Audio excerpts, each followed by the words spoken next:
Welcome to the July 23rd Philadelphia Folk Song Society General Board meeting. I'm going to call the meeting to order. Call to order. And do we have minutes from last month's meeting? And they were emailed. Have them where? They're in the drive. Okay. I motion to accept the minutes. Any second? Okay, Joe seconded. Cheryl, sorry, next time. All right, all those in favor of accepting the minutes from last meeting, say aye. Aye. Aye. Okay. Anybody opposed? Nope. Okay, minutes are accepted. And we are going to go right into Eric Robbins, the treasurer's report. Okay. Thank you, Eric. Can everyone see my screen? Yes. Okay, thank you. All right. So you can see this is our income statement since the last meeting. We had $96,522 in ticket sales. We have $22,100 more in sponsorships, thanks to the great work that Rob does, and $17,200 of vendor, that's craft food vendor and ad sales. So 135,000 of revenue for the period. And expenses, of course, are moving up here. We have 155,000 of expenses that incurred. Just to kind of go over the major ones there. We paid a little over 34,000 to Klondike, our sound people on deposit, 29,000 to Walters, which is our porta potties, close to 18,000 in performer deposits, and 18,000 in insurance. We paid our insurance bill. So net loss for the period was about 20,000. We had 264 net assets coming in. So we got 244 now at the end of the period. On the PFS side, we had $6,000 in member dues and donations. And our friendathon, Fest friendathon came to a conclusion. We raised $92.79 there. Thanks to everybody who was part of that. We had interest income close to $1,000 for the month. So total revenue for PFS side was 16,296. Limited expenses this month 2,500. So net income for PFS at 13,000. So overall, close to break even, 6,000 loss for the period, and we had 552,000 of net assets coming in. So we have 546 at the end of the day. And now we can look at the balance sheet. We have 552,000, close to 53,000 in total assets. The majority of that is about 400,000 in cash. We have 50,600 in sponsorships, but we haven't collected anything there, so there's a receivable. And then we have a little over 100,000 due from Upt until they can transfer the money over. For accounts payable, we're current on our accounts payable, but we have some outstanding bills for Ace Hardware, which are not due until the end of August, 6,000. And then our total net assets of 546 breaks down between 244 of it being current year festival and 300,000 of just, unencumbered society. So it looks good. It's a good balance sheet, but remember, out of that 245,000 of festival net assets, we still have 750,000 of, expected expenditure for this year's festival. We expect about 100,000 or so of that will be earned at the festival from merch sales and other on-site, point of sale. But, if you do the math there, we're still looking to get, about $400,000 of ticket sales between now and the end of Fest, which is not something we got last year from this point on. So we're behind the ball. So let's still please try to, get people to come out to Fest, sell tickets. We don't want to be in a situation where we can't pay for Fest with Fest revenues alone. But the good thing is we do have the society net assets of 300,000. And we also have a line of credit, but of course we don't want to go into debt. So that's everything on this month's treasurer's report. Okay, thank you, Eric. I am going to throw it over to Michael to give us a probably very brief update on the festival, and then I'm gonna have Julie and Nancy talk about fest marketing after Michael's done. Evening, everybody. You are correct. It is a fairly brief report, given the time and the season. It is late July now, so most areas are finally slowing down a bit, and production in some other areas are kicking into high gear right about now. First and foremost, our volunteers have been on the farm for a few weeks now. They're doing a great job preparing the site for the festival. I was last out on the 12th, and Ann Mason from the management team has made several visits so far. I plan on getting back several times before the festival myself. The crews are all working hard, but everybody's happy to be back on the farm, and festival spirits are high. The Board of Supervisors of Upper Salford Township and I executed the 2025 Memorandum of Understanding between the Society and the Township on July 8th. And just this morning, we received the special use permit from Montgomery County that enables us to use the trail and green lane parking for inclement weather, should we need it. And we will not. A couple of production notes. The production committee is working on securing an alternate PA system for Dulcimer Grove. We think we have everything lined up, and we have brought in a new volunteer to run sound for the entire weekend in the Grove. My team is continuing to provide support to the committee with backline requirements, stage plots, and tech writers, advancing with the artists and coordinating with Klondike, our live sound company, and the production committee itself.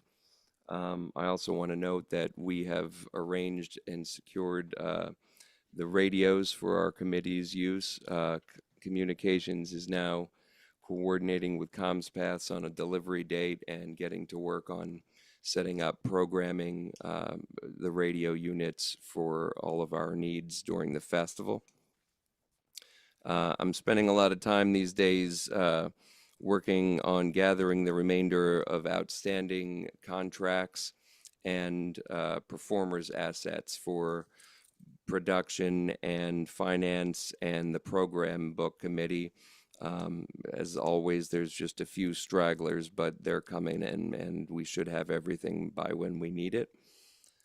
Programming has been completed for some time now. The website team is hard at work getting the full schedule up on the site, and then making it all work seamlessly with the app.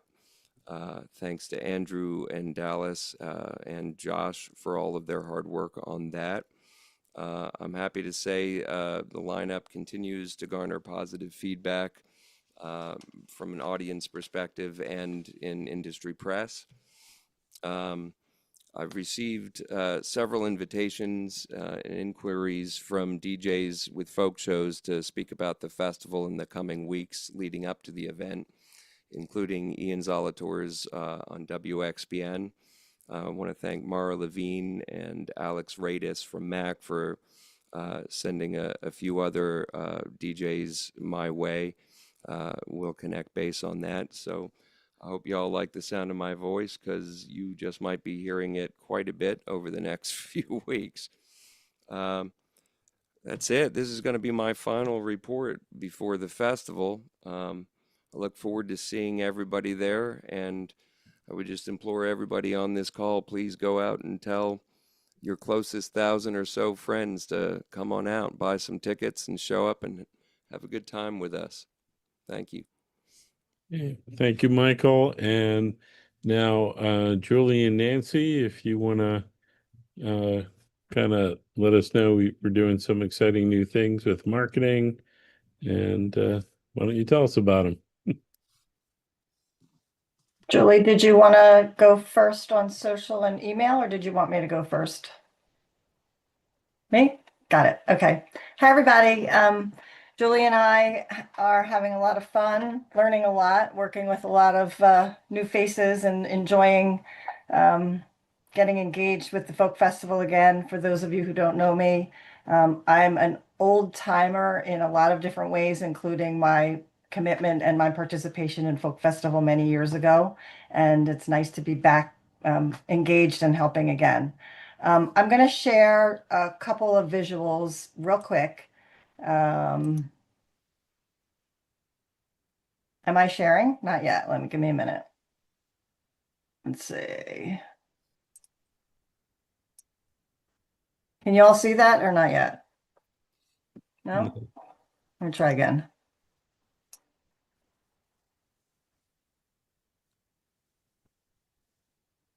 Oh my, that's not working so well. Do I have sharing permission?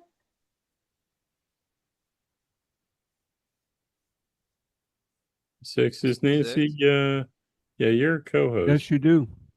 So you need to click on share, the green Yeah. button, and then click on what you want to share.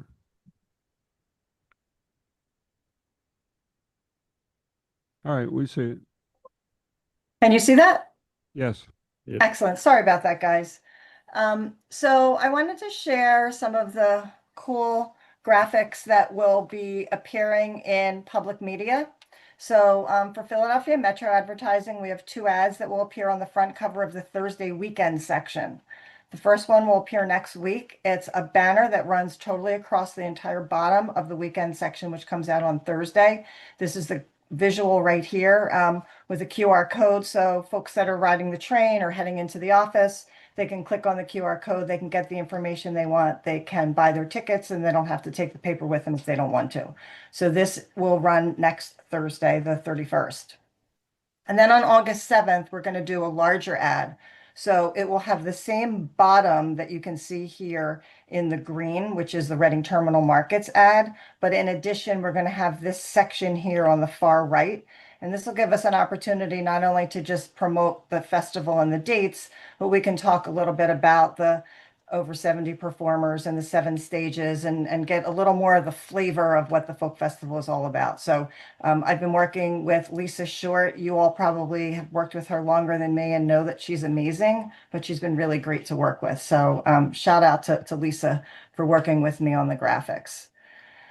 And then the second thing that I wanted to share with you is let me get this out of the way, is the billboard advertising that we're doing this year. So we have 2 locations.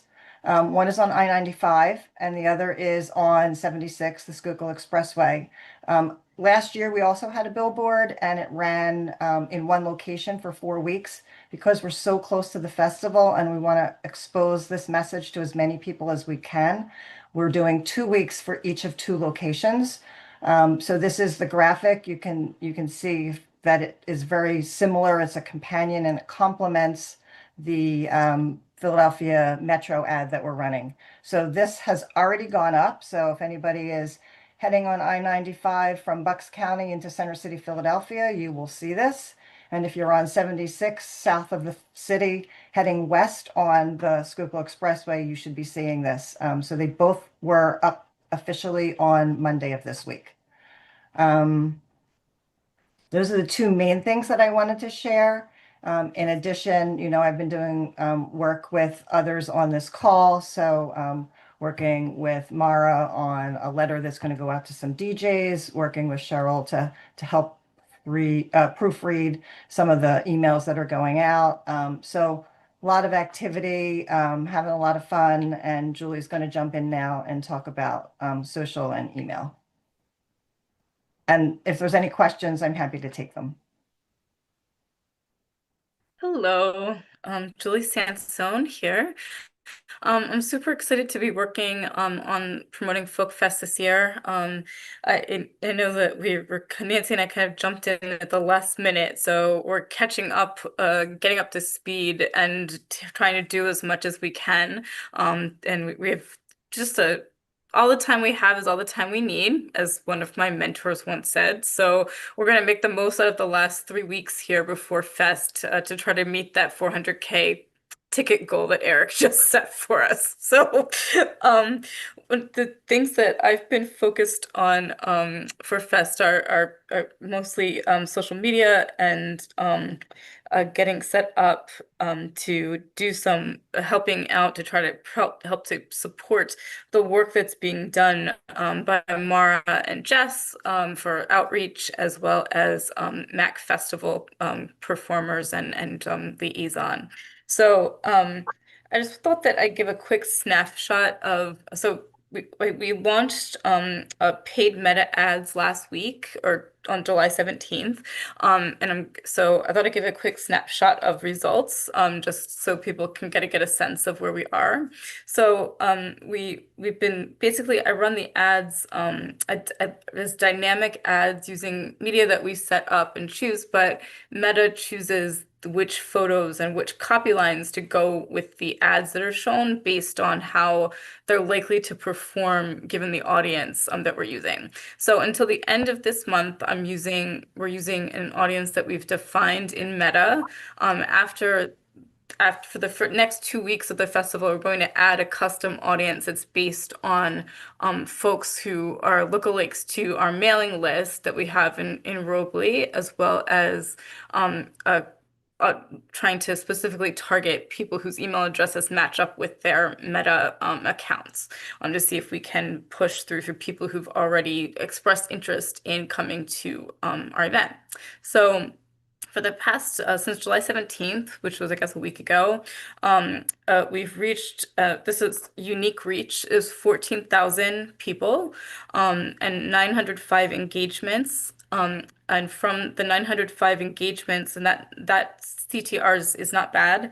It's the campaign's still optimizing, remember. So the numbers are going to shift as I make updates based on what we learn. And but of that, what I like to do is look at the engagements and then the conversion. So we're counting a conversion as people who go to the landing page that we've created on Robly that lets them to buy tickets or to sign up for the mailing list.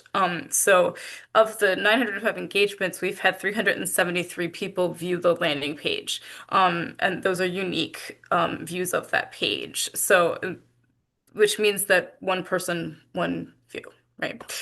Because there were about 450 views overall, but 373 of them were unique. So I like to say 373 people viewed the page 450 times.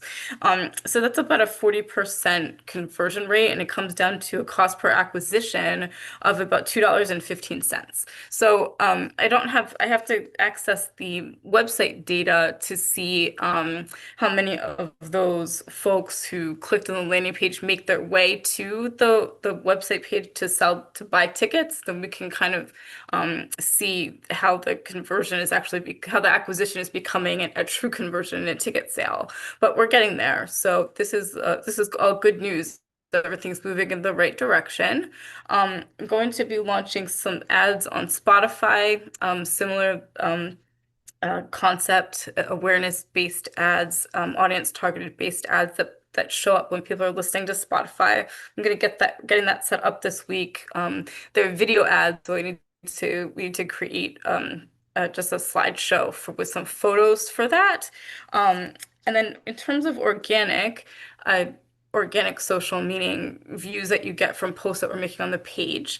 I've been testing out different types of content and different lengths of captions and things like that over the past couple of weeks. So we've had 162,000 views of the content, and that's an increase of 408%, which is not a surprise because there was a dark period before that. So that's like almost like a false statistic, but still good. It's exciting to see that the reach has been 54,000, and 49,000 of that reach was from non-followers of the page, and we're increasing our page follows as well by 153 individuals. And so, but now that I've have some more data, I'm starting to reach out to volunteers who are going to help to build out the content calendar and do some asset creation over the next couple of weeks so that we can capitalize on what we've learned. And also, we have some artist liaison work going on with Michael graciously agreeing to reach out to our artists, our performers, and ask them about uh, creating testimonials or videos and sharing them on their channels so we can reshare them. Also, Jen Wallace and I are due to have a conversation to talk about the great work that they're doing on the influencer program, but want to see how we can help to support that was done into the influencers or creators, as they often like to be called, to kind of take advantage of that research again so that we could reach out to folks who aren't going to be a part of the official program and see if they can promote the festival before it happens. So we'll be talking about that. And lastly, I'm going to put a link to a folder in the chat.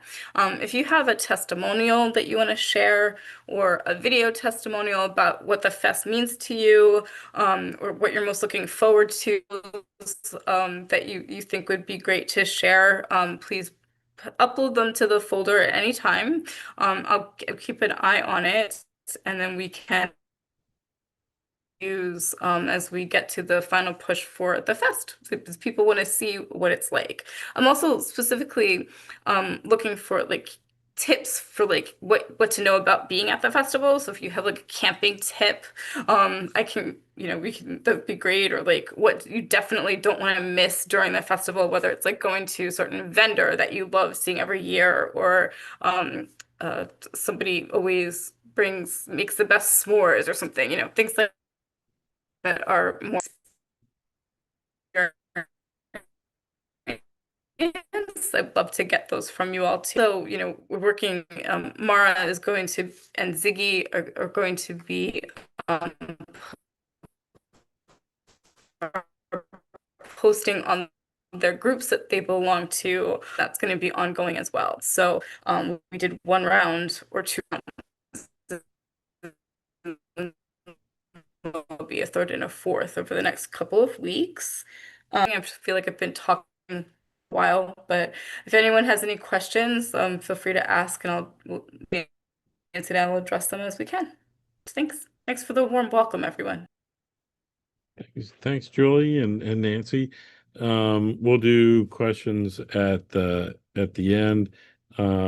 Julie also had brought up the influencer program that Jen and James had started, and is also part of Joe Henderson's initiative to try to attract younger people to the festival.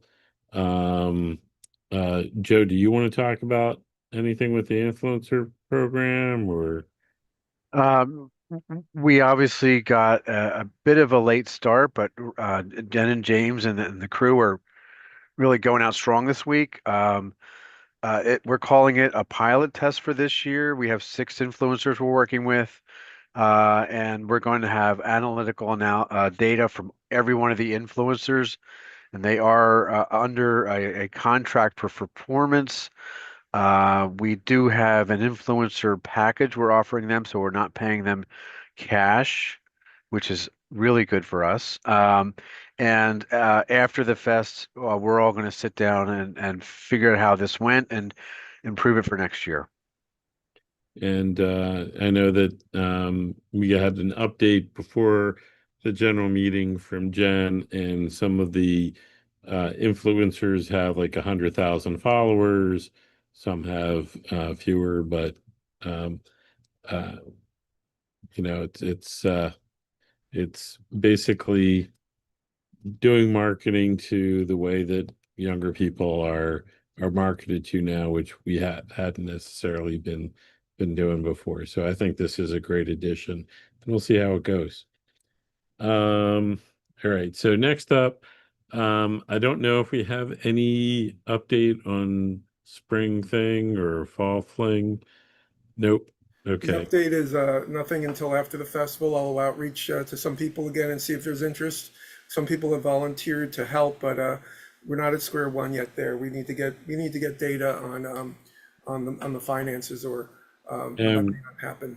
yeah, and we have to get through Yeah, that. we have to get through the festival first. But Rob, well, Very, very positive thing. Are you ready for some fundraising reports yet? yeah, well, I was gonna say, well, I have you if you want to do Yeah. the development. I got some positive stuff, and you're hearing a lot of positives. First of all, obviously, you see that the board with Joe, as well as some great volunteers, Jen and our new marketing people, are thinking about the future with getting some new young people involved. That's exciting.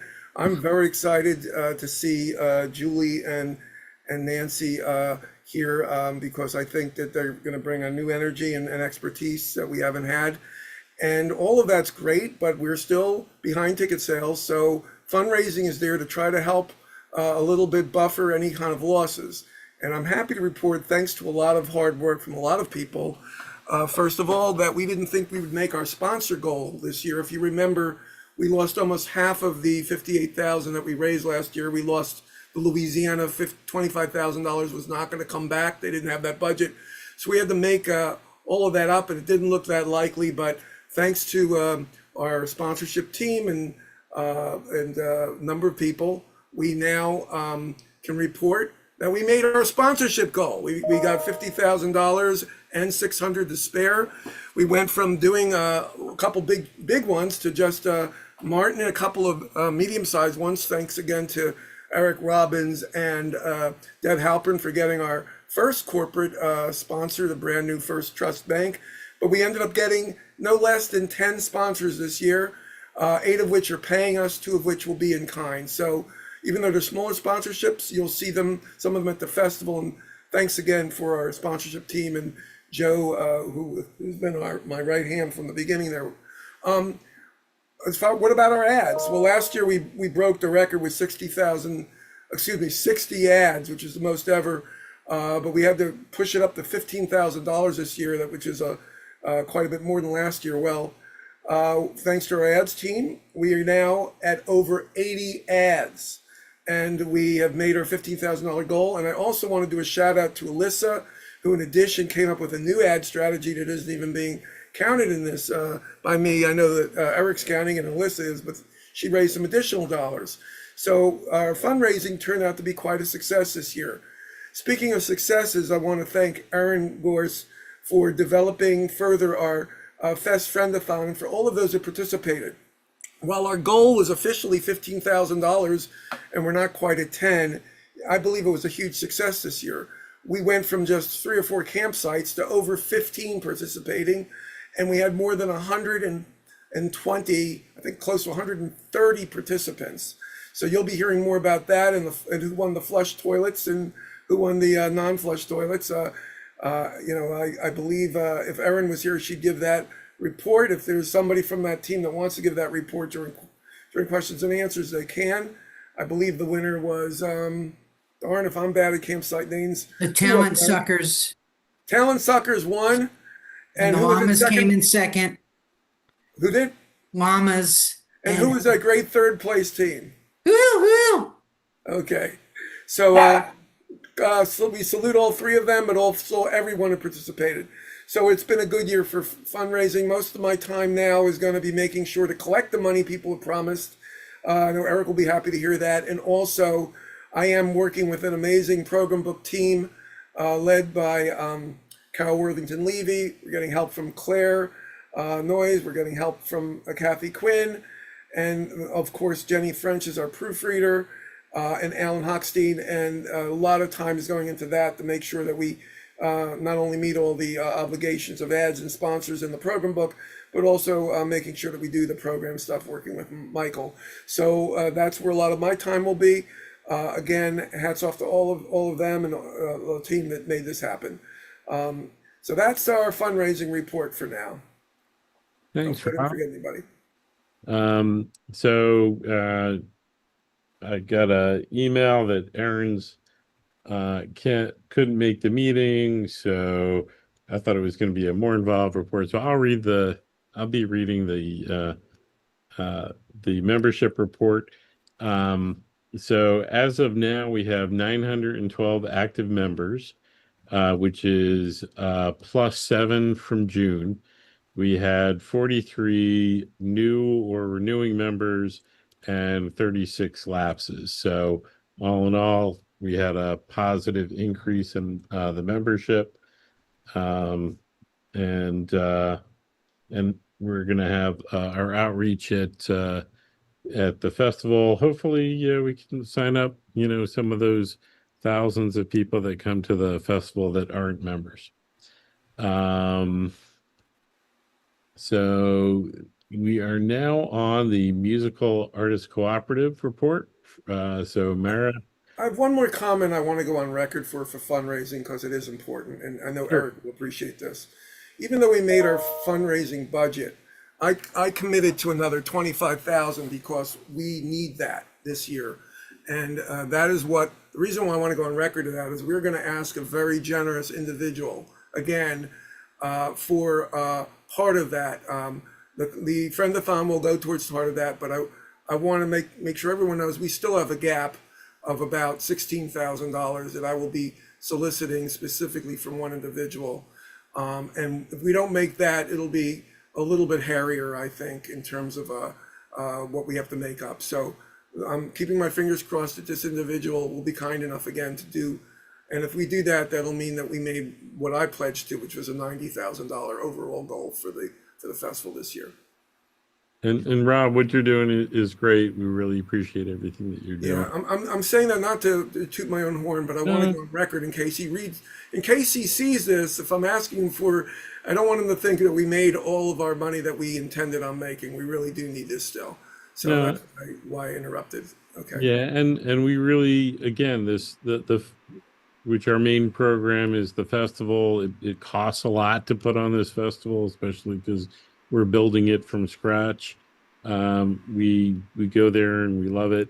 And everybody who's on this call, basically you are our best advertisers. If you can bring people and help drive ticket sales, that's just going to make the festival, sustainable. So we need everybody. With that said, there's other things that are going on with our society, which includes MAC, which is also part of the society, part of FEST. So, but that being said, Mara and Jefferson, if you want to take over. I'm up at the Falcon Ridge Folk Festival, and my connection here is a little spotty, so I asked Mara to do our reporting today. We've got a really exciting lineup coming for the fall, and we've been hanging low since leading up to the fest. So, Mara, take it away. Mara is happy to take it away. Do I have the ability to share my screen? I'd like to do that. Is that a yes? 6, if you Yes, can. you're a co-host. Perfect. Great. I'm going to go ahead. Thank you. I'm going to go ahead and share my screen. Just give me a second to get into the document that I want to get into. Where is it? Hang on. I've got to open it up. Here it is. Let's go back. It's always tech. It's always about the tech. Okay, let's try again. Share. There's the one I want. Share sound. And we share. Okay. So starting off with the MAC artists performing at the 62nd Annual Folk Festival, I threw together this day schedule, which I'll be having in the MAC portion of the tune-up, which shows each of our MAC acts and where they're playing and what they're doing those particular days. So as you can see, we have 2 of our MAC acts doing children's performances just about every day at the Dulcimer Grove. And we have a showcase day on Friday in the lobby stage with a number of acts. But we also have some acts who, were not available for Friday, are performing on other stages at other days. For example, we have Ann Ramsey and World Music at the Craft Stage on Saturday, and Tracy Coletto at Tank, and Larry Ahern also, he's in the round, with 2 other festival performers. And Sunday as well, we've got the Craft Stage, Emmett and Lisa Jeanette, And of course, our children's performances. Two of a Kind is doing a Songs of Social Justice adult performance. They have not done an adult performance. Last year, there was Strictly Children, and Barry Rabin sitting in on a comedic set with John Forster and Carla Ulbrich and Todd Chappelle as a Now That's Funny Songs workshop on the Tank stage.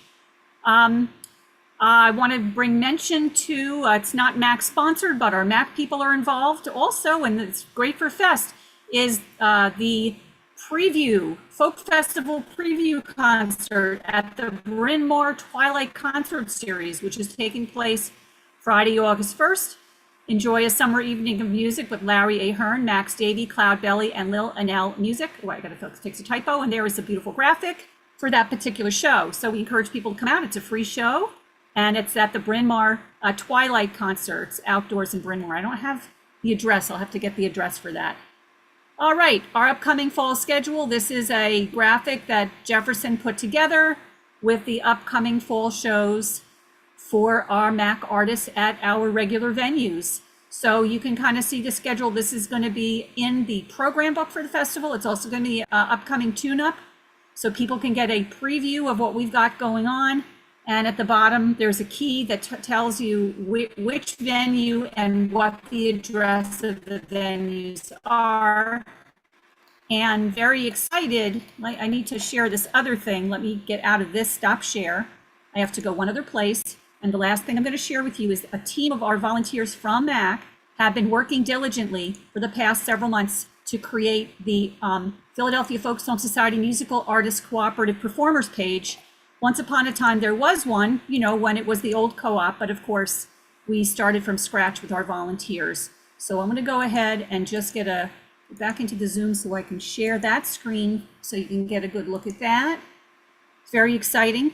And our team members who worked on that project were Patrick Arkin as the lead on that project, and David Kleiner and Kate Mills. They did the work of putting this up, as you can see, along the top of the Folk Song Society website is Musical Artists Cooperative. Click Performers, and it brings you to the performer page. And all of our acts are listed there. They're alphabetical.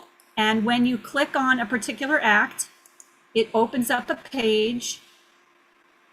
Hopefully that'll do that for me.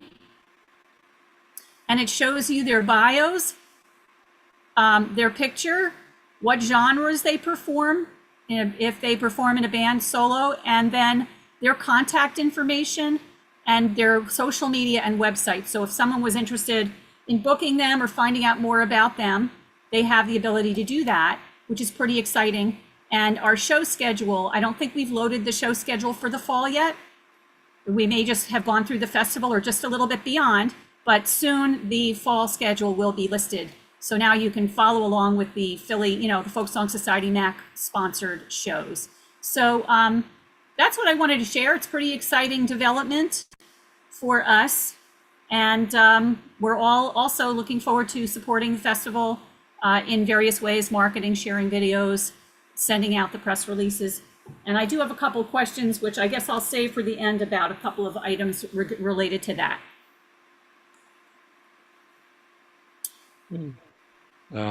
Thanks. Mara, Jefferson, I don't know if you had anything to add or if you're good. You're good? All right. Awesome. So moving on, we also have our community outreach, and Julie Linehauser, who is our community outreach person, is away. She was in Amsterdam, to Brussels. Now she's in London. So I've been following her trip, but she sent a report, so I am going to read it off. The first thing that I would bring up, the Rising Sun Presents show on August 1st, which Mara alluded to. It's on the grounds where the Luddington Library is in Bryn Mawr. So it's the same place that their normal Bryn Mawr shows are.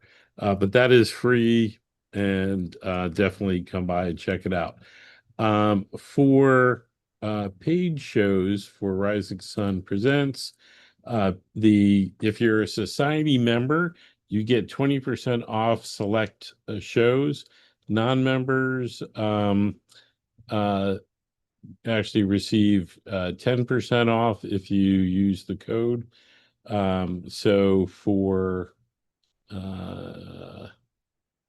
non-members, if you basically use Folk 25 and you'll get 10% off select shows.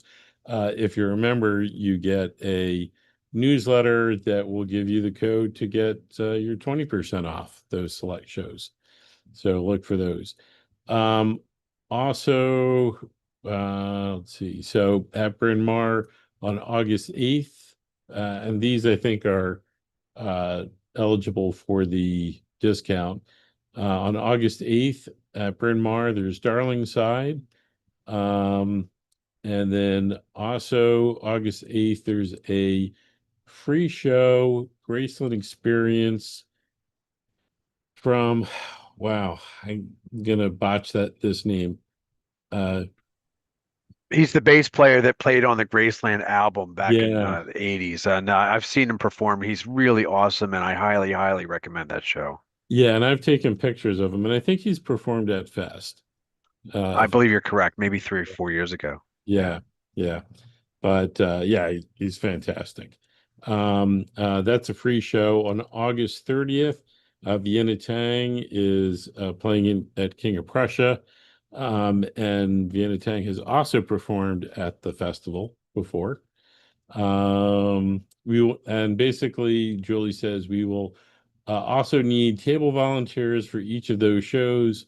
Please reach out to Jess Hull Myers if you need marketing outreach materials to pick up. She is coordinating that.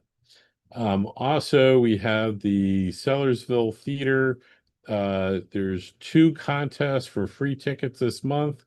August 10th, Top of the World, the Carpenters Tribute. And then August 12th, Jacob Joliffe band is also playing. At the Keswick, August 22nd, we have Friends of the Brothers featuring, see, this is why I should not do these reports. GMO, Alan Paul's tribute to the Allman Brothers, and there is a PFS exclusive discount buy. Buy one, get one offer. And there's a limited number available for those. I will post the links for those in chat after I'm done. That's it for August. Okay. Yeah. So I will link those after we're done with the rest of the meeting. Meanwhile, let me try to find where I have my agenda.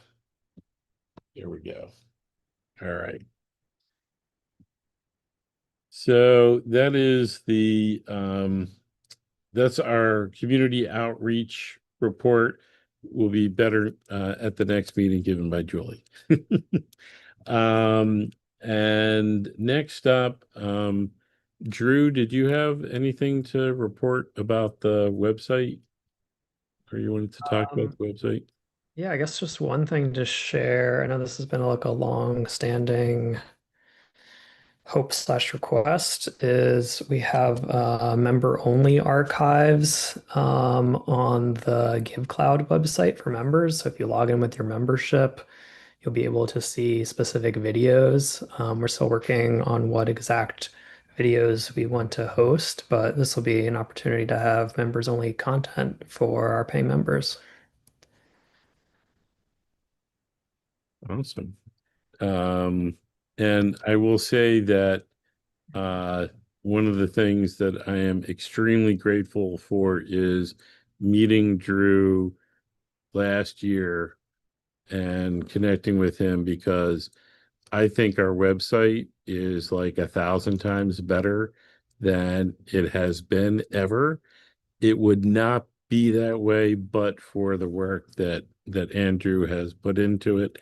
And I and the board and everybody and all of our members are eternally grateful for everything that you've done to bring us up to modern times. So, Thanks. Sounds with that, does anybody have any questions? We're at the question and answer portion.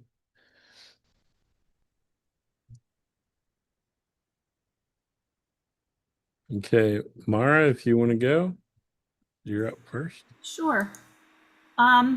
First, the chat got disabled. I was going to put the link for the August 1 Bring Mar concert in the chat. So if I can, I'd like to do that. That would be cool. It's Next, back on. yeah, thanks. Next questions involve the Robley blasts that go out to PFS and to the greater list of 18,000. As to when the next scheduled one is, I saw one, I believe, back on the 15th, and I'm not sure if I've seen one since that. Is there one going out that's got the full lineup and the new flyer that we can piggyback on? And I also hadn't seen the official press release that went out on the 17th come to us at that point. So I'm just kind of asking what the schedule is for those communications to come out. For those especially who are not on social media, those emails are good. There's no schedule set up for that blast. If you send me any of the assets that you want to go out, I can get that in. Today's the 23rd. I can have that out by the middle of next week. Does that work, Mara? Well, it wouldn't be for me to determine. That's something. I can get, I've been, I'm just spread a little bit thin, so I have to put the email the stuff aside for the moment because the other things were more time sensitive. I need to get them set up, but I can pull together that copy for a blast. I was going to propose we send one next week, so That would be awesome, because what we're doing is piggybacking on those blasts and forwarding them to all our members and our friends. They're really helpful having the official language. And I know that flyer, we just went last week, right? So the 15th, I think, was the last one that went out. Right. Yeah, so that would be awesome. And the flyer that's been worked on, can we officially use that updated flyer? When will it be approved that we can start sending that out to with all the artists? I think Nancy was I looked at it and I think that it is good to go. From my perspective, everything that I think should be on there has been updated and corrected. At one point, I was asking Jess if she thought I needed to send it to the board. I think it's okay to send now. If for some reason we find that we have potentially missed an artist, which I don't think we have, but if we did, we can always just update it. But from my perspective, I matched it up against performers. I matched it up against what's on our web. So I think we're good to go. But Rob, I see you might. Yeah, just clarification on protocol. Michael will be the approver of that rather than the board, but it is good to run it through Mara and a few other people just for their eyes, but Michael is the one that gives thumbs up or thumbs down. I think everybody's approved it at this point, except I don't know if Michael did, so you want to make sure that he has that to see what we're talking about if he's not aware. Absolutely. Tracy Coletto has been working on it. She's done a really nice job, and Mara has been helping as well, but I'll make sure that it gets in Michael's inbox so it's final approved from Michael. Great. And the last question is if you still need help posting things to online calendars. I did send a note over to Larry. I don't think he's available to come to the meeting tomorrow because he's at the Falcon Ridge Festival. So I don't know if he's been in touch with that. A lot of people are going to be at Falcon Ridge this weekend. Cool. Yeah, we do. I have I just need to go back to our volunteer list actually. So let me get back to you on that tomorrow. Great. Because obviously he won't be available over the weekend, but maybe there's something we can help you. Thank you. Okay. Yeah. That's it for me. Thanks, Mara. My friend Mark Smith, how are you doing? Doing fine, doing fine. I just wanted to ask, could somebody post a list of the influencers So many of us could go on and support that by reposting and liking and passing on and stuff like that. So they are doing the final approval process. Okay. They have, I believe, like 6 like that they really like, plus a couple other ones, and they're just trying to figure out which ones they're going to be before, and then we have to have them sign the contract. So, but Okay. we can definitely try to do that. Okay, doke. Great. That'd be good. I think a lot of us could, I believe spread what Julie, they I do. believe Jen and James said that they are going to share that list with at least the board, and we can push it out from there. Excellent, excellent, excellent. Thanks, guys. Yep, definitely. Hey, Dan, you're up next. Hey everyone, this question is for the marketing team. Those videos, the testimonials, do they need to be edited? Do you have a length that you would like us to keep them at? And I think that's a great idea. You're asking about the length of the video testimonial? Yeah, and also if you would prefer them to be edited, or if you guys have editing capabilities. I think there are certainly folks who can edit, but I kind of like prefer them to just be straight to camera, natural kind of things. I think that's more authentic. If you can keep it to 60 seconds, then it can go into a story without any blips. So that's great. But if you have a longer story, that's good too. You know, don't restrict yourself so much. Thank you. Not more than an hour. All right, Edward, you're on mute. Hi, am I in there now? Yeah, I can hear you now. All right, great. So, in the next couple of days, the Phillies are going to do something, probably pick somebody up. So they don't think it's too late to augment their lineup in pursuit of another world championship. So I want to throw an idea out here thinking it's not too late. I want to buy a ticket you're not currently selling. I want to buy a ticket to the Folk Festival on a daily basis that lets my children come and visit me in heavy camping. And I know a lot of people want to do this. And right now, you can't do that. I mean, somebody might do a favor for me and get my kids in, but that's not what I want. That's not what's going to get new people to the festival either. You have two value equations that we currently work with for the campground, which is really where the excitement is, right? I mean, it's a great thing, that campground. But you've got to either have $120 in 4 days and take the leap of faith to be a volunteer, or $300 in 5 days and take that leap of faith. But there's no way to sample that campground before you come. I'm going to Falcon Ridge this week, and anybody's welcome to come to my campground. I just came back from the 4848 Festival in West Virginia. Anybody was welcome to come to my campground. Any festival I've ever been to, there's never been a problem with people coming to the campground. So here's what I want to propose. First of all, we should monetize it. I propose that you give an augmented ticket for Friday, Saturday, Sunday. That's $25 above the regular ticket. That $25 lets you get a red wristband on Friday, a white band on Saturday, and a blue band on Sunday. Easy to remember. We expect, oh, by the way, for this $25, you can ride the tram. You can ride the golf carts. This lets our older people come back for that one day. They can't come back for 3-4 days. But man, when they like to show up Saturday, jam in the campground with their fiddle and go home, okay? And you're going to sell them a full-fledged ticket plus another $25, and you are going to earn publicity like you've never earned before, because this is the right thing to do. And the thing that seems to hold it back is people are afraid, oh, everybody's going to steal on us. No, let's have a lot more faith. Or maybe you might want to tie it to membership. But we should take money from people who want to buy this ticket. Okay, they're out there. I'm out there. I'd probably buy 3 of them, but I don't feel like meeting my family in a beer tent. Okay, because in no other festival do I have to do that. You understand what I'm saying here? The value equation right now is you can't come in and volunteer for like $30. It's 120, maybe it's 140 already, and you need all those days off. People don't necessarily have that time off. Oh, and by the way, a lot of people who are going to be camping or going to be volunteer have a spouse on the outside who's getting kids to fall practice. Maybe it's sports, maybe it's the band, maybe it's the cheerleading. I don't know what it is. Some people are teachers and they're already starting school earlier.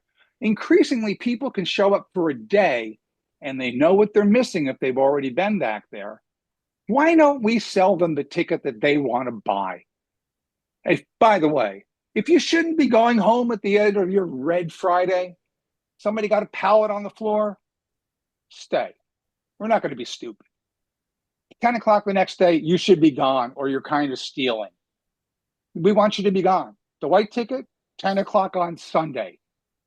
And the same thing, well, obviously, if you come on Sunday and buy the ticket, you're welcome to stay till noon on Monday. We'll throw that all in there. But here's the point. It's not too late to do something. We're trying to figure out where $400,000 is. Everybody that you know is capable of calling somebody and saying, hey, they just did something new. You can come for the day, and plus $25, you can come back to the campground, and they have a cold one for you. You know, there may be a fiddle back there, okay? But you can come back there and see the campground. Maybe that'll inspire you next year.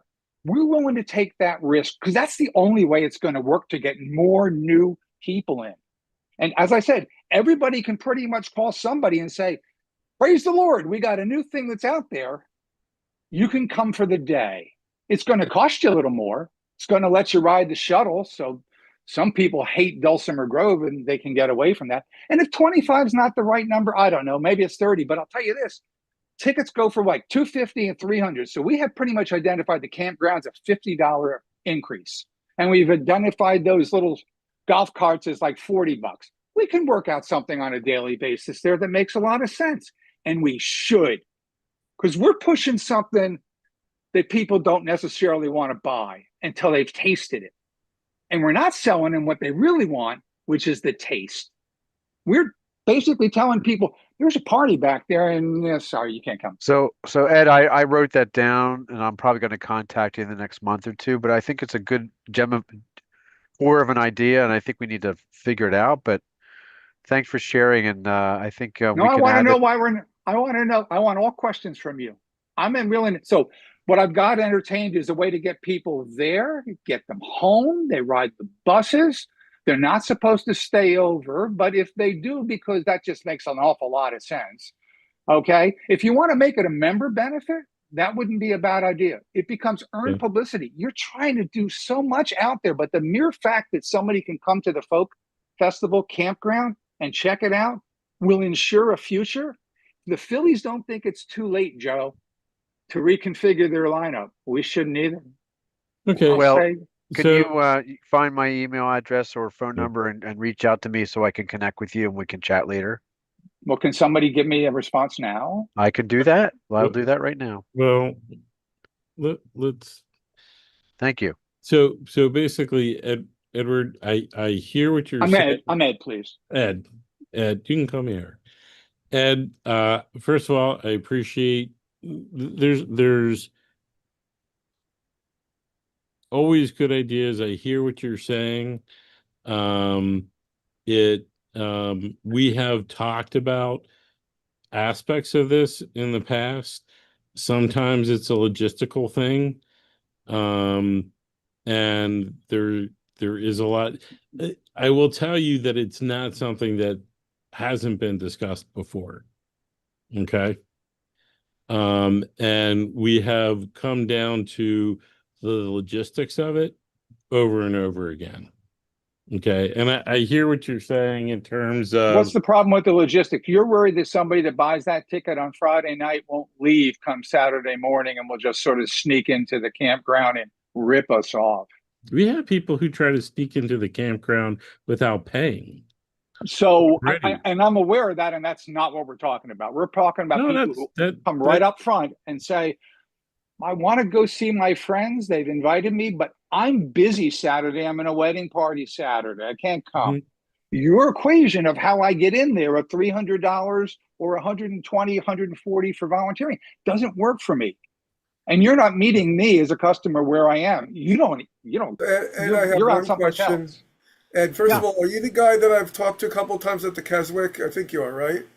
Yes. So that's a verification that I brought your concern to the board. and it was discussed there. I don't remember all of the logistical answers, but I do know that one of the Erics, most likely the other Eric, can give you very detailed information about logistically what the concerns are. But we do want you to know that you, not only did we discuss it, that you specifically were heard, because when we had that conversation, I did bring it to the board quite a while ago. Eric Robbins is the most aware of every detail in terms of the logistics that would be involved in this. If he wants to talk to you now or bring it up later on, that might be, offline, that might be the best. Yeah, I mean, Ed, we'll entertain all ideas. Unfortunately, this is not something that's going to happen for this year, but certainly if there's good ideas to effectuate in the future, we will. You have to realize we don't do a campground sweep, and we don't have enough personnel to do a campground sweep. So trust me, there'll be plenty of people that'll come and pay that Friday night, and they'll stay in the campground the entire festival. So we'll wind up losing more money on a $300 ticket than getting the extra money on the 25. But once No, again, but you're going to get people who currently don't come because they can't get in on the fun. They can't get to that campground. we understand, and once again, it's something that we'll think about and talk about for the future, but it's definitely not something that's going to happen for this festival. But once again, we don't have a sweep. If you remember, we used to have a sweep at the concert area. If you had a day ticket, you didn't have a night all ticket. that, but we don't need that. We don't need that. Well, we're not going to monitor take their people's money and wristbands. you give them red, white, or blue wristband, and you don't worry about that small thing, because what you gain is new blood. What you gain is a way for people who are sort of getting to the end of their volunteer thing, and they go, I can't do these hills, but man, if I could come back one day next year, I would really like that. And you reinvent the festival. Yeah, you need to guard the perimeter so people aren't climbing over fences. That's pretty obvious. That's pretty obvious. I think we should table this, and I could take it offline, but I'm going to speak with Eric Robbins and then speak with Ed. And we could tease this Ed, out. Ed, I am telling you, we have talked about this. We've gone over the logistics. But you're not sharing what those are, other than saying we don't do a sweep. And do I remember a sweep in the we don't concert do a area? sweep Which I when do. we have people that I'm telling What you. you're saying is we're paralyzed with fear that people are going to rip us off. We're not so paralyzed. We're not getting. Wait, hold on for a second. We are not paralyzed with fear. What are we having in 3 weeks? We're having a festival. Yeah. And we have put in a ton of work. Oh, I love you guys, but you right. also told me it's $700,000 to throw this thing on, and you're wondering, are we going to break even or it's not? $1 million to put this on. Right. Yeah. And I'm telling you, there's a ticket out there that I desperately want to buy, and I wish you would sell it to me. So think about it, maybe in future years. Well, and what we want to avoid is having people say, oh, okay, well, I'll do this, I'll buy the Friday ticket, and I won't leave. Maybe there is a way of working it out. I will say at this juncture, with this amount of time, I don't know if it'll work out for this year. You sort of gave me an idea for something that could work, that would be interesting. And I will discuss it with the board to see what they think. And maybe there's a way that you buy a ticket, you get a wristlet, and if you don't return that wristlet and leave by the next day, then you get charged additional amount. We've reached the time limit for this conversation. Well, thank you, folks. Yeah, but Edward, it's something that has been discussed, that will be discussed. There's not something that's a bad idea, so I am fine with you bringing it up. I'm glad you brought it up. We'll continue talking about it. It also doesn't mean that we're definitely going to offer the ticket. We might not this year, maybe next year, but it's something that, it's not been ignored. Okay. Thank you. All right, Mara. Yeah, hi. This question's for Six. Six, what is the time limit for a question? So I know for the time. You're actually not up yet. It's Mara. She was on. Oh, Mara, I'm sorry. Six. All right. Okay. All right. Two quick questions. If the Twilight concert and graphic is already being submitted under partnership for the tune-up, let me know. If not, I can include it in the MAC portion. just let me know. I'm happy to help if you need that. Number two, going through the letter that went out to programmers last year, I noticed that last year we offered discounts for college students and first timers, but I haven't seen anything come out this year about special rates for those. As I prepare to send out stuff, I know the question went to Nancy and Julie. I just want to ask the board, were any initiatives put in place this year for college students and first timers? We had talked I about, asked that, sorry, I Yeah. asked that question on our behalf, and for this year, we're not going to make those offers. I will update the letter that we've been working on. I also got some answers to some of our other questions. Great. So we should be able to get that out pretty quickly. Terrific, terrific, thanks.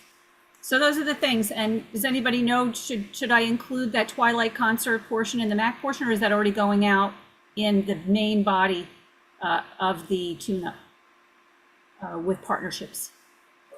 I think the answer to that would be if Julie was able to submit her section for the tune-up, then the answer is it would be in the partnership section. But if she's not submitting anything because she's in Europe, Cheryl, thank you, Cheryl, who's the one who does all of the emails themselves and tune-up, might be able to be the one to let you know whether it's in there or not, or Annie will. And Annie, let's do a shout out for Annie while Annie does all of the tune-ups. But you know, she does an incredible job. And so I think one of them will know, and you can probably ask them whether it's coming in or not. I will, because the deadline's coming up to Annie for the 25th. I have just enough time to slip it in there if you need me to. Just let me know. Annie, do you have anything on that?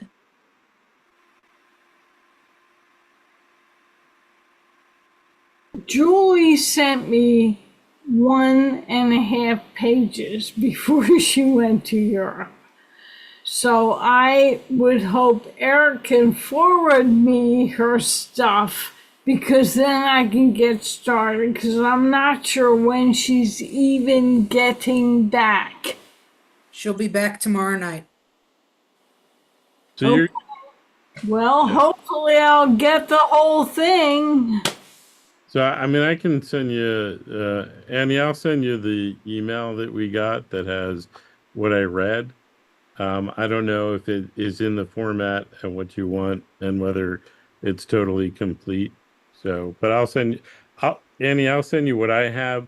Just if you can, double check to make sure that it's everything.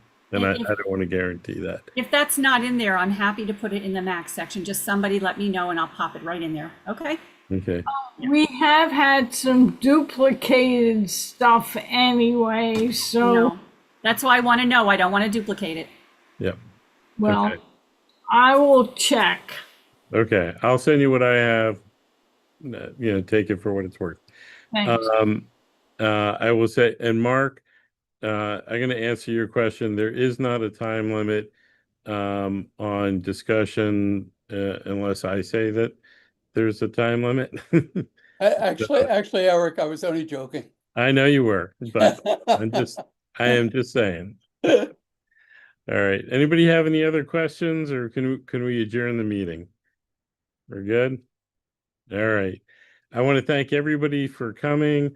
Yeah, the meeting is adjourned.